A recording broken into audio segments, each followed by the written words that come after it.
Okay. Any members, any questions just on this one-page introductory memo? Then why don't we just go ahead to the process and the memo and the matrix that you prepared. Ms. Messer, who's going to start this? I'll let Cindy jump in here. Okay. Well, actually, between Joe and Dan and Chris, a lot of my presentations. Pull that mic a little closer to you if you can. Thank you. I know I'm soft-spoken. I'll try to speak up here. So I think that most of my presentation has been given for me, but the one thing I think I'll start with is just setting some context to the two tables that are in your binders, Table 1 and Table 2, to kind of walk us initially. Sorry, I got to turn the page here. Initially walk us through what our thinking was in setting these tables up and what they contain, and possibly the process for walking through them, though I know that's just going to kind of take a life of its own, and we'll see where that goes. But as Joe and Dan mentioned, the individual line items contained in Tables 1 and Table 2 are major comment themes or key comments or recommendations that staff have come up with through building on past efforts, both the Curlin and Twist report that was presented in January, as well as the DPC's presentation, their proposal for protecting Delta's evolving place, as well as the staff report that was provided with the DPC's presentation in February. So in Table 1, what we've done is we've grouped comment themes that have to do specifically with policies and recommendations in the 5th staff draft. And we've tried to order them in terms of chapter order so we can kind of follow along. So this is not a priority listing within everything on Table 1? No, it is not. Chapter order. It's by category. So we have two categories. Table 1 deals with comment themes and responses related to policies and recommendations for the 5th draft. Table 2, the second category, have to do more with comment themes related to editing or draft text in the 5th staff draft. So we just felt that was a natural way to separate the different comment themes. In Table 1, there are 20 individual line items. Again, they're ordered by chapter, not necessarily in priority. And under the blue lines, if there are individual comment themes that are related, we've tried to group those as well, so we can talk about them individually or as a grouping. What we tried to do is identify the chapter and the pages of the Delta plan that people are commenting on, too. So I think at each of your places, we've put a copy of the 5th draft, so if you want to know a little more context or see what the actual language that they were reacting to, you can flip up to that area.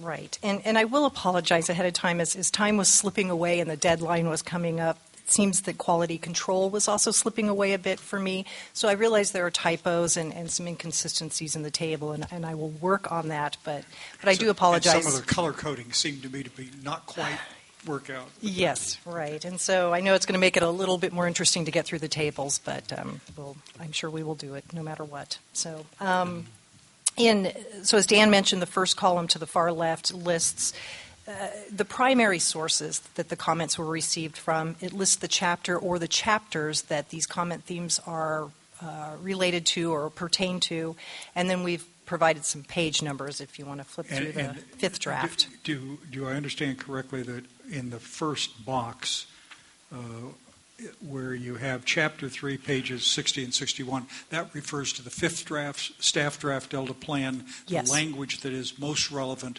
to the comments that you have identified? Are contained in those pages, yes, exactly.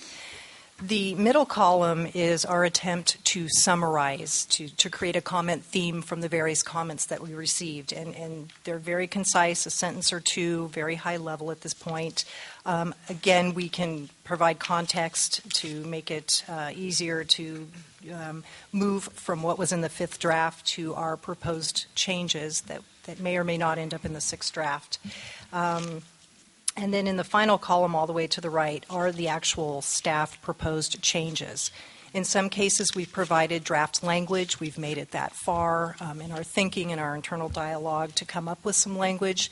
In other cases, we at least provide an idea of our thinking and the direction we think we might want to go in, but not necessarily have the definitive language. It sounds like we will be coming back with that this next go-round, but just to kind of set the tone that where we could, we provided specifics. In some cases, it's recommendations for a course of action or a change in direction. So, Okay. If you want to follow this, the staff has just left on your desk another copy of the fifth draft Delta plan. So if you want to refer to the pages they've noted in the section, it's a handy way to do it. So. And just a final point, too, about the various sources from whom we're summarizing comments. As Cindy points out, it's comments that we received on the Delta plan over the course of the fall. Those include comments from so where we could, we've gone through and identified those. And so some are from water agencies, some are from conservation organizations, Delta interests, other state agencies, some individuals. We also have comments from the Independent Science Board, so we've tried to identify those. Those are ones that say ISB in the description of what the comments were. And then, of course, we have the proposal from the Delta Protection Commission to protect the Delta as a place and its 30-some recommendations. And then we also have the advice of our EIR consultants. And so that's where these comments arise from, those various sources. Can you just explain to me again, these are selected comments, because that you think were the most important ones, or the ones where you got the most comments? These were the things that we thought were the most controversial, right, where we were suggesting changes in response to comments that we identified either the fact that we weren't responding to a recommended direction that we got in comments, or where we were suggesting a change in the plan, where we most wanted to get direction from you. It just seems odd to me, but I'll wait till I go through the whole plan with you guys at some point. And if there's other things, that you see, hey, wait a minute, what about this? What about that? I know you got a lot of comments on this or that. Let us know, and we'll be prepared to bring that back at the second meeting in March. Yeah, I can't do it today. I don't Sure. have my comments with Yeah. me, but it's just a quick read of it stunned me, because I've read a lot of the comments, and there are other things that people were apoplectic about that aren't in here. So okay, that's fine. Okay. So if we can just consider this your selection of comments. Sure, yeah. Sure, not, yeah. Yes. Speak now or forever hold your peace, yeah, then I will relax only a little bit. Okay. That works. You want to start up? Sure. So the way at least I envisioned we would start this is we'll go line item by item. Obviously, there'll be discussion and questions. One thing I do want to point out is I have many of my fabulous colleagues behind me in the front row here. And so if questions come up that we need the technical expertise on, we're going to have people kind of going back and forth up to the table and back. So bear with us as we do that. Okay, table number 1, page 1. The first comment theme that we have here has to deal with GP1, which is the policy in Chapter 3 of the fifth staff draft that has to do with certifications of consistency with the Delta plan. And there were many comments regarding GP1, and the comments proposed specific changes to the language. Some suggested deleting it altogether from the draft plan. What staff did was we took a look at all the comments. We agreed with some of the changes. And specifically the one that we wanted to present today is if you are looking at GP1 in your copy of the fifth staff draft, the very last bullet of that. Which is on the Delta plan, page 61, line 8. Okay. I should probably be following along as well. All covered action proponents shall certify that the covered action shall comply at all times with existing applicable law. So we definitely heard from commentors that there were some concerns regarding this language. So what staff have done in internal discussions is to propose a change to that, and that's what you'll see in the column all the way to the right. And the new language would be, and again, keep in mind this is draft language. This is our initial. It's a framework to build off of and refine as we go along. So the new language would be something more along the lines of requiring certification by an agency implementing a covered action that the covered action will comply at all times with all relevant laws. In addition, if the filing agency will fund or approve but not implement the covered action, the filing agency must include a certificate that the covered action will comply at all times with all relevant laws over which the filing agency has jurisdiction. So that is the change we are suggesting. And this is a response to a concern that really was most clearly articulated in Yolo County's comments. They were saying, gee, as a local government approving a land use action, we don't know what all the other laws they've got to comply with, and we're not going to be out there on the job site all the time assuring they're always in compliance with all laws in the future. So just make us responsible for ensuring that they're complying with the laws for which we're responsible, which seemed like a reasonable approach to us. Mr. Don. I guess my question is, though, when you use all times, all laws, I mean, that's for forever, and no matter what the law is. I guess, based on some of the commentary that I saw, is there another way to get at it? I understand what you've done is try to give the agency, whoever that is, whether it's a county or some other jurisdiction, some coverage that they took into account the plan, the relevant laws at that time. But for all time going forward, I mean, who is the, it kind of goes to the question that you just posed. You may address, at least in part, for those that would be granting a permit or entitlement or some sort of action. But for all times, who then is the enforcer of that? I mean, the Stewardship Council isn't an enforcing entity. I mean, this may be applicable as a law that governs those actions, but what sort of enforcement mechanism? I guess that calls to my mind. You say all times, all laws. So who sees to that, and who's responsible for that? Who's the policeman? Well, again, if you think about how the process works, the local government is certifying this at the time that the consistency determination is made. And I'm not aware that there's a enforcement mechanism that would be available for anyone to go back and challenge somebody 5 years later and say, gee, you know, your consistency certification you got from Solano County said you would always be in compliance with all the relevant laws, and now you're not, so what am I going to do about it? There's not much that could be done from a practical point of view. And that's why I posed the question, but that's not what we say. We say we'll be at all times, all relevant laws or all applicable laws. I mean, governor's pretty good about putting that in. I've been on the determining end of some ordinances where we say that, and you basically deem that that's the way it's going to be. Not without good reason a lot of times, but how then that is actually enforceable or put into practice. And I don't know, again, maybe we don't need to delve into that, but again, when we use all, that's very inclusive. And it doesn't leave it open-ended as to time. It just says, for all time, basically. So I don't know. I only pose that is that, Okay.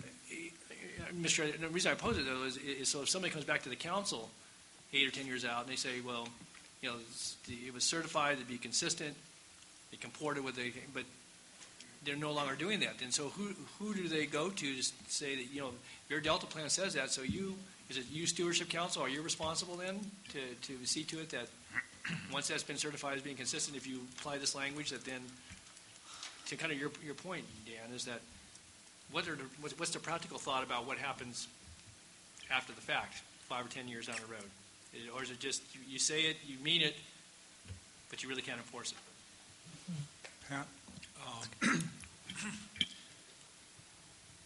What does this provision in Draft 5 add to current law? Laws have remedies or enforcement to varying degrees. Why would we compel an agency to commit to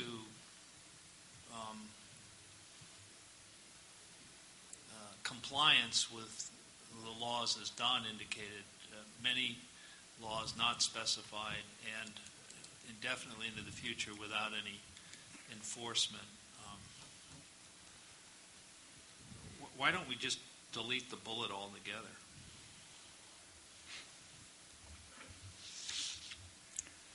Let me ask a question. When Yolo County made their suggestion or criticism, I assume they gave an illustration or an example of what they thought was an inappropriate application of the language. And I must confess, I don't. If anyone sent it to me, I missed it in all my reading. I'll give you, I can make one up if they didn't give a specific. There are laws about construction management and, how you're supposed to build things. And they may or may not be the agency that would enforce those laws or laws, OSHA laws, if it's a manufacturing facility. And they wouldn't have jurisdiction over those things. And so it may be that in some instances it's overly broad. And to answer the senator's question, at one point we actually came back to the council and recommended taking this out, but got direction from the council to put the language back in. And what we're recommending here is that we narrow it somewhat. I can also give you an example where it probably is a very appropriate thing. On water resource management, urban water management plans are required by law, but the only penalty for not doing that is not being eligible for grants. It seems appropriate, however, for the council to say if someone is exporting water from the Delta that they need to be consistent with the law as it pertains to urban water management plans. So I can think of examples on both sides. What we haven't been able to figure out is how do you craft language that kind of narrows it appropriately but leaves the appropriate kinds of certifications in there. So I would expect if Metropolitan Water District had a covered action, they would come in and they would certify we are compliant with this law and we intend to be compliant with this law in the future. However, all laws at all times, I agree that is kind of broad because nobody's going to be perfect. Certainly no large organization. And that was the county's point. Actually, the letter doesn't give, at least the summary I have of their letter doesn't give an example, but their concern was that it would, as Supervisor Natoli has pointed out, it would require projects to comply with laws that haven't even been passed yet in perpetuity. And how would the county know what those might be? They thought it would be reasonable to require projects to comply with laws that were applicable to the project at the time they're approved, was their suggestion. Let me draw your attention to it's not really draft language, it's a description of what you're proposed to draft, and I didn't frankly understand it.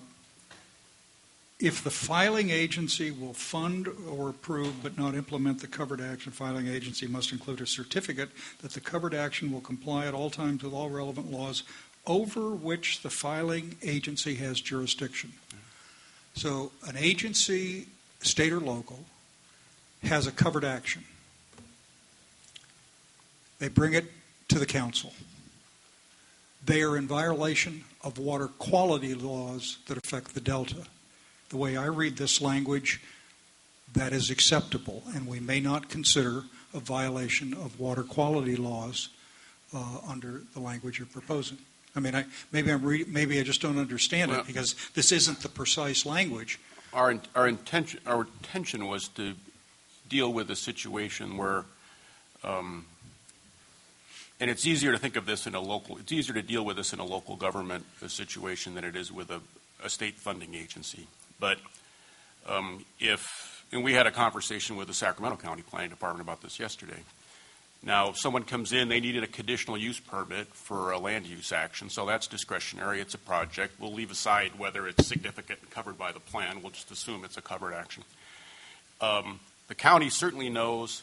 They'll know what's in the Delta plan, and they'll know what their own laws require. And they might know that, hey, you need to go get a fish and game permit. We suggest you talk to them. But they won't know what Fish and Game is going to do with that permit. They won't know at the time they issue their conditional use permit whether you're going to be able to comply with Fish and Game's conditions or not. And it wouldn't typically be their responsibility, in the way the normal course of their duties to understand that. Their job is to make sure you're compliant with their law that applies. And so the funding agency, now we look at how DWR does loans or grants for levies. They actually usually require that before they'll release the funds, you come back and show them you've got all the permits you needed from Fish and Game and from the Water Board and from the Endangered Species Agencies. But that typically wouldn't happen in a local government situation.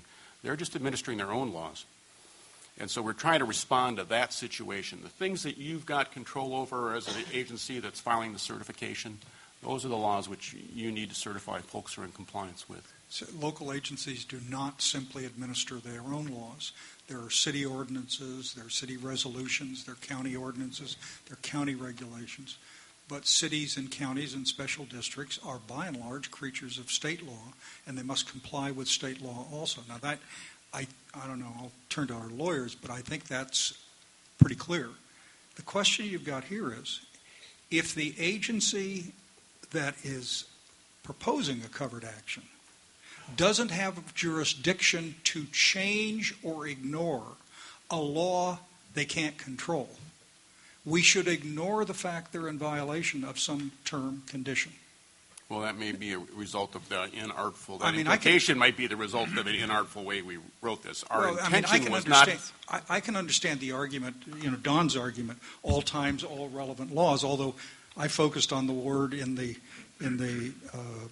fifth staff draft, applicable law, as a qualifier that restricts. Now, it's not a perfect identification. I understand everybody who might be covered wants a letter that says anything we do will not include this. But how do you deal with sources of pollution? I'll give you a specific example. The Sacramento Regional County Sanitation District got a bill passed and signed into law that allows them to market the water they treat in order to pay a portion of the cost of tertiary treatment. Now, putting aside the fact that is a statutory grant of a water right, put all that aside in our previous discussion. If they're still in violation of the Regional Water Quality Board order, and they come in with what are we supposed to say? Well, in that situation, they would be a public agency that would be implementing a covered action. And so then the standard would be is they would need to comply with all relevant laws. Well, but it's look, the second standard that we're looking at agencies only funding or approving the project, then their responsibility is more limited to the laws over which they have direct control. Only will fund or this is one of the examples, and Joe, I mentioned it to you. You can't just give us, you actually have to give us hard language. You can't give us abstract language, concepts on these kinds of information. And I'm just saying, the phrase has jurisdiction implies that they have the jurisdiction to change the law in which they might be in violation. If that is not what you intend, this language implies it. I mean, it just I don't know. It was the first one out of the box, and these are not in priority orders, but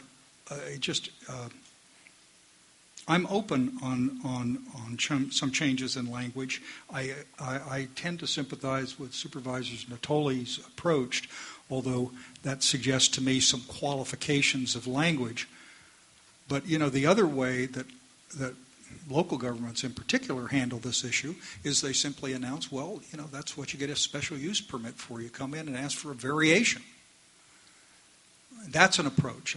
That isn't what you were suggesting, Don, but that's an approach. It just seems to me this language is not well crafted. If I might chime in, since I had a hand, admittedly, in crafting this not well crafted language, I'm still not clear, and I appreciate the discussion. Joe, stop me if I'm going too far, but I think it would be helpful for us to perhaps drill down a bit on what you might want to see. Are you're open to the idea of limiting it to laws over which the agency has some control, or you're open to the idea of the theory of this entire section is a theory that says the legislature sets up state and local agencies with a covered action must be determined. We make a determination of consistency. Now, our determination of consistency is not the end of the process, as the statute points out, but we start off by saying a covered action must be consistent with the co-equal goals and the inherent objectives. To the extent that this language allows an agency to argue that they may exclude from their application something that affects the co-equal goals and the objectives, we have given them a window through which to march. Well, what would be an example in your Sacramento regional sanitation. They We're not refuse to gonna have comply with the order, and they're being taken to court. And they come in and they want to be able to raise some money, but they don't want to complete the enforcement changes. What are they covered for that they're coming to us? Yeah, let me take a, I guess I apologize for the way that this was the introductory issue, because I think that We could have stumbled over something else. No, Listen, it's going to happen. You could do it in any order in the world, It's and it would not happen. that it doesn't have anything to do with the controversy, but it's an interesting way that this is drafted in any event, in the way that it shows up in the plan. So the way that the plan is set out, as you know, local and state agencies have to be consistent with the Delta plan. They have to file a certificate of consistency, and in our chapters, at least in the fifth staff draft, 4 through 8, we actually had regulatory policies with which the state and local agencies have to be consistent with. So when they come in and file their certificate, they have to provide detailed findings that they're consistent with those policies. This GP1 goes by the acronym because it's in the governance section, is a little different in that it's setting forth the details that we're looking to see in the actual certificate that they file. So as Phil alludes to, the first bullet says you got to be consistent with the co-equal goals. Also, you've got to show detailed findings. You're consistent with all the policies in the other chapters. Then it goes on to say there's these other things that we want to see. And that's what we're focusing in on here. It's these other things that you want to see in the certification, like you've done adaptive management relevant to your project. You've used best available science. And then this last bullet, you're going to comply at all times with all existing laws. So it's kind of a hybrid. It's not what we're considering one of these policy triggers to figure out whether or not it's a covered action. This provision applies once you've figured out you've got a covered action, you've got to file a certificate of consistency. You look to this policy to figure out what's got to be in that certificate of consistency. So just to give a little context before we delve right into the technical details of what has to be in there. Phil's point is a good point, and it's something that you should always consider. If something is important, it has subject matter relevance, perhaps it should go in the chapter that talks about the subject matter. Phil brings up water quality as an example. We have a chapter on water quality. This is not that, though. This is what has to be in the certification of consistency. So it's a little different than the other policy chapters that we're talking about. So putting all that, the context aside, still back to drilling down in what you'd like to see when we come back to you in terms of language. Here's the thing. This has been a consistent problem for the last 2 years. People look at language and say, well, tell me what it means with great precision so I can decide whether I'm covered or not, and don't leave any loopholes. But that conflicts with the notion that people are inventive, and if you create exclusions, you never know what goes there. So what is the balancing act? Your first thing is you modify all laws with applicable laws, a term of art that has it doesn't have a definitive meaning, but it has a distinct implication of restricting the laws. So, for example, the fact that a county supervisor got a parking ticket in a jurisdiction not of their own might be in violation of a law, but it's hard to argue that's an applicable law that would be the grounds for saying it's consistent or not consistent with it. If he got the parking ticket in his jurisdiction, it would? Well, I don't know. No, not even that. Not even that. Because it's not applicable to the co-equal goals or the inherent objectives, or the plan. Now, how you then structure a language suffers because if Yolo County gave us examples, Dan, you were mentioning some housing developments. I mean, I don't know what the examples are, but we have found in this last 2 years that there's this constant refrain. You tell us what it means with specificity, and we say, well, give me an example, and we'll describe it to you. And they say, no, you have to tell us exactly what it means so we can tell you we don't like it. Well, that discussion is fruitless on both sides. Give me some examples. Well, again, so I think you've clarified one thing that I think is important, that when I think some of the readers who have read this thought all applicable laws thought it meant all laws that apply to the project, and what you're saying is it's really all laws that are applicable to the co-equal goals and inherent objectives. This is the plan with which it's already been determined, as Chris pointed out, that it is a covered action under the plan according to the statute. Okay. The plan is, for everything else, it's basically the co-equal goals and the inherent objectives as expressed in here.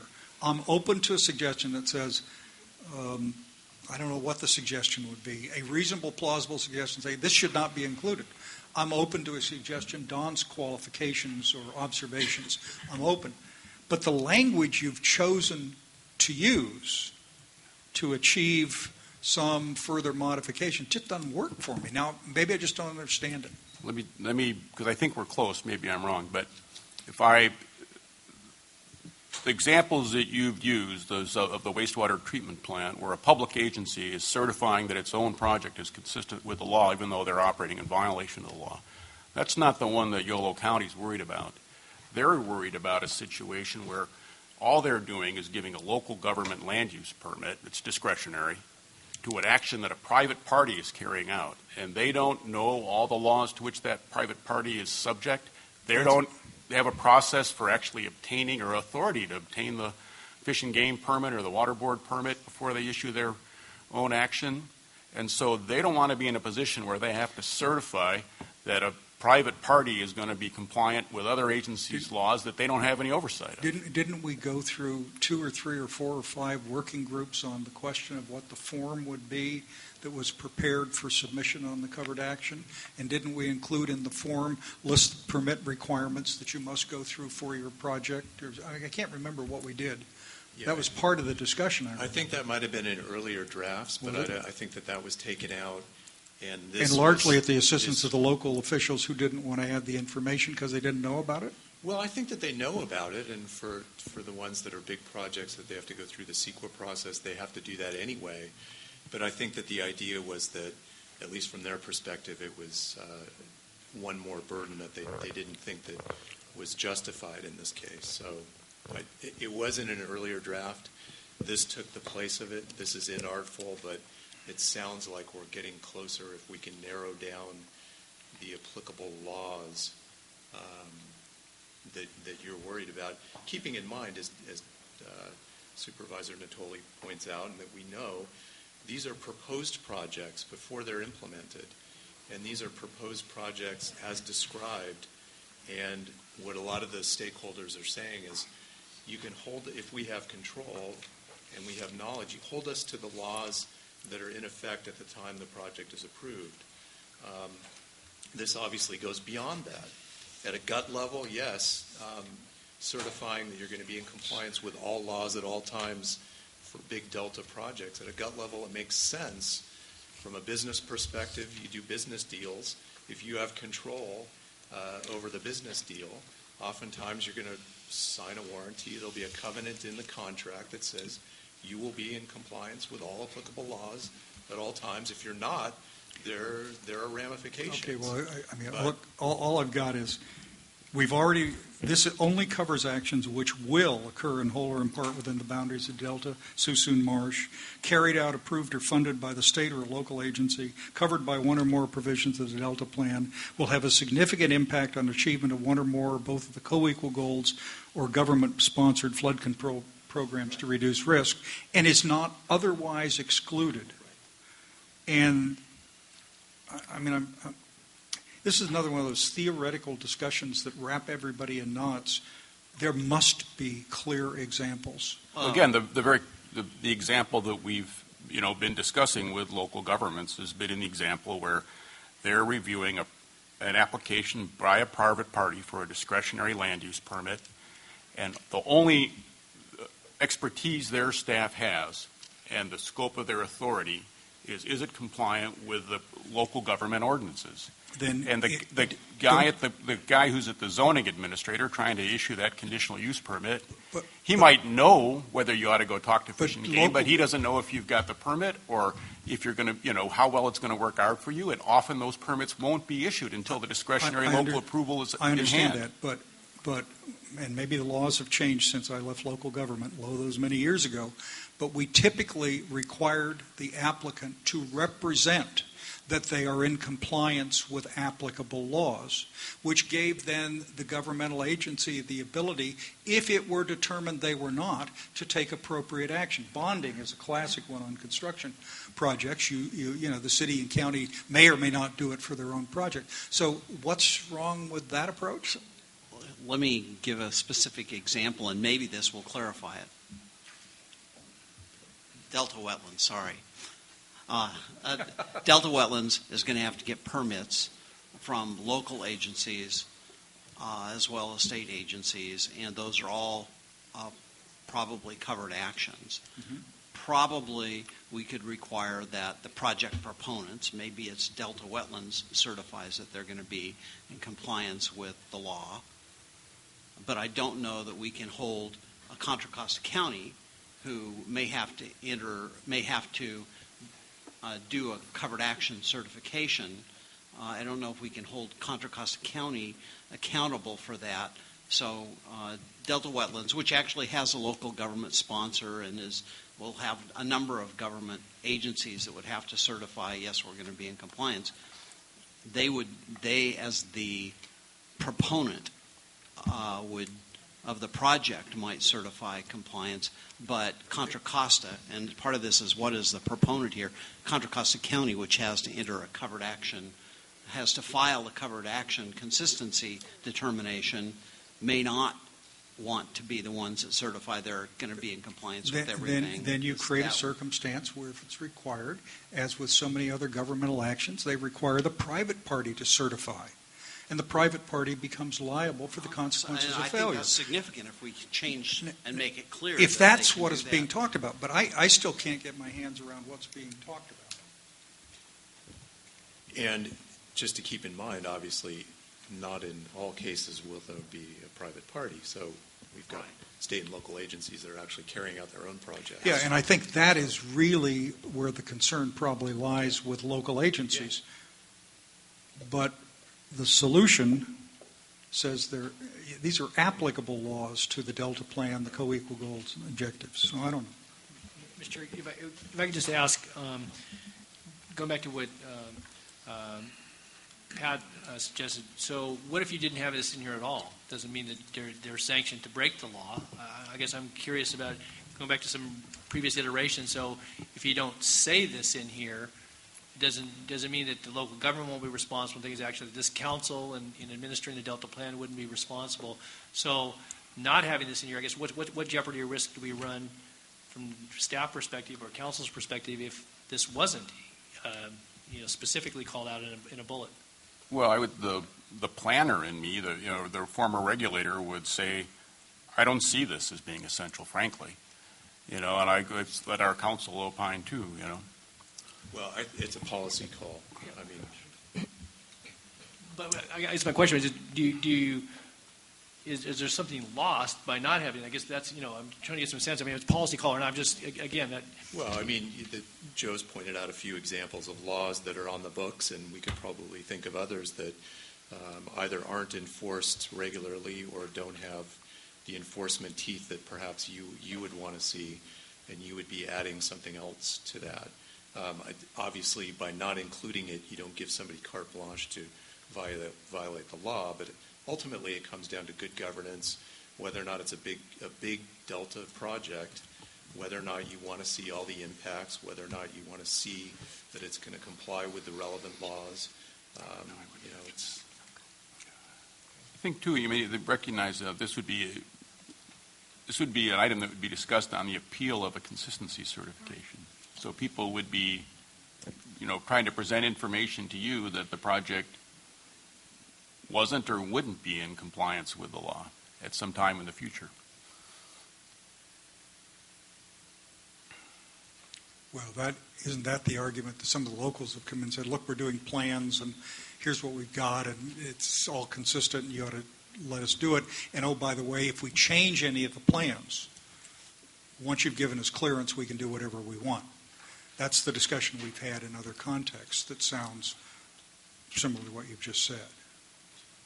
Yeah, I don't see that connection. I see somebody filing an application, somebody having to act at a point in time, and having to make a determination based on the information that's before them.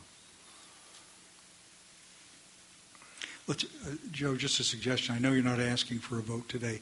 I think when it comes back next week, we ought to have the language in question from the fifth draft Delta plan, the suggested staff language on the other to match up against it. I like the format, by the way, you're using in the matrix. I don't know whether that is adequate to do this kind of stuff. And then if there are illustrations, as Don says, of either opportunity or risk, you tell us what it is.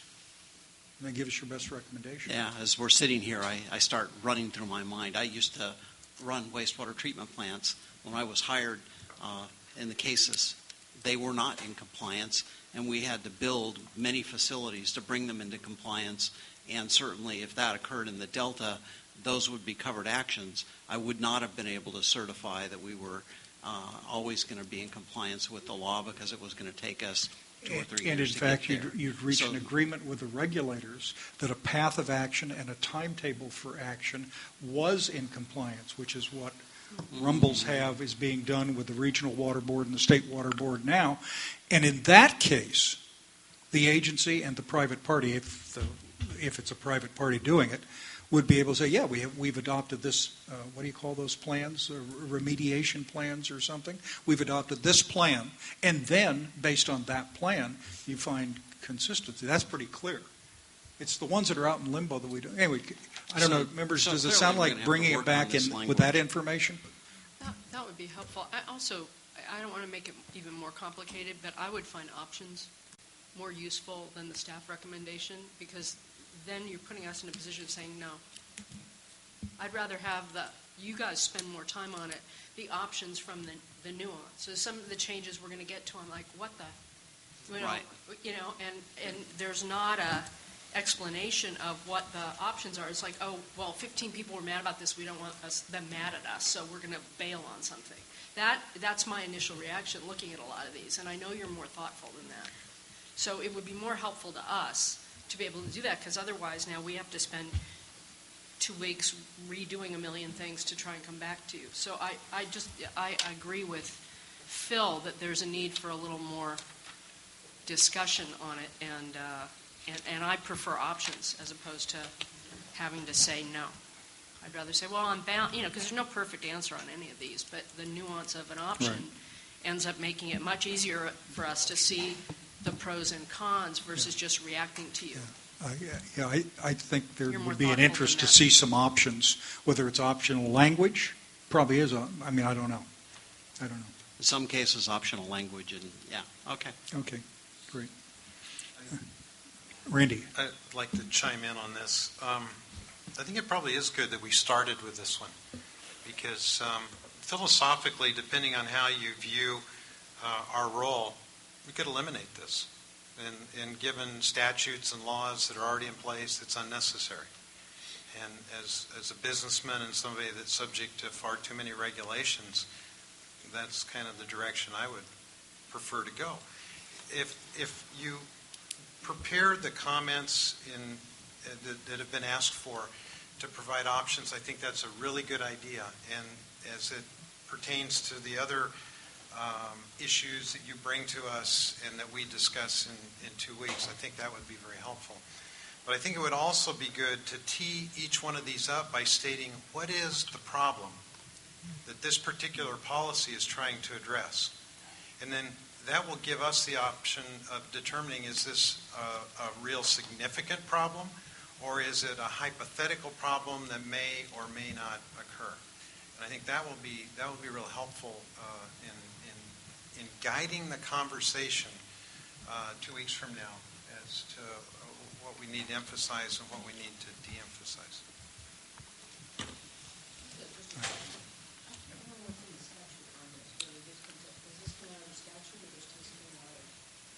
No, this comes out of the language that plans are consistent, are required to be consistent with the Delta plan if there's a covered action. And the covered action language, and the Delta plan language is co-equal goals and inherent objectives, as we've defined it, as the way to kind of shorthand what the Delta plan is. So the compliance with existing applicable or relevant is what they use in the proposal. It's just something we put in because we have it in some places. But presumably, the reason to do it is that we're saying that the covered actions that happen in the Delta are important. So we should really look at them because the impacts are. Sorry, because the impacts are many in the Delta, that we should be extra sensitive. Well, yeah, because that's the fourth test, statutory test, the significant impact on one or both of the co-equal goals. So we've already decided they're pretty important in the Delta. So this is a provision. I say this not exactly knowing what I think about it, so it's interesting. All right. I mean, the interesting thing, too, is the attempt to try and moderate it, because I have to admit, having also been in local government and a permittee, at all times with all laws kind of scared the death, because you can't, there are things that you just can't, and there are some that may not be relevant. I like the word relevant. We'd still have to define relevant. But I'm sort of, not to make life difficult, I'm sort of I understand Randy's point about not wanting too many more steps than you need, but I'd like the staff to keep thinking about some way to keep the intent of this in without it being something where someone can come in on the parking ticket, or there's usually a better example, but something that's outside the control, or really, because there are times where people use laws and regs for reasons other than the implementation of the core action. I know people who do this. I don't condone it. But so I'm sensitive to what they're trying to do. I'd like them to keep trying to do it in some way. Okay. Phil, just one comment. Yes. Yeah, I do like the idea of options. I just want to make sure I understand. I think when we started, Felicia asked a question about where did you get the comment themes, the questions, or whatever you're commenting on, and I think I heard you say these are the ones that you saw were important, but I also think I heard you say there are others that you received a lot of comment from or on, but did not include this. And I would rather see all of those listed, because I would rather deal with everything that people are commenting on. I mean, if there's a lot of comment on an area that's not included here, that means there's a lot of concern out there. So I would like to see those incorporated in this document so that we can look at everything and make some decision on them. So I just suggest that you include those areas where you get a lot of comment on, but you didn't. Maybe we have a third table of things that are less significant, but yeah, okay. Yeah, I would look so at we try and make sure we've covered all of the bases. Yeah. Sorry, Cindy. It's okay. Is that what you were talking about? Okay. Yeah. We're gonna let's move on.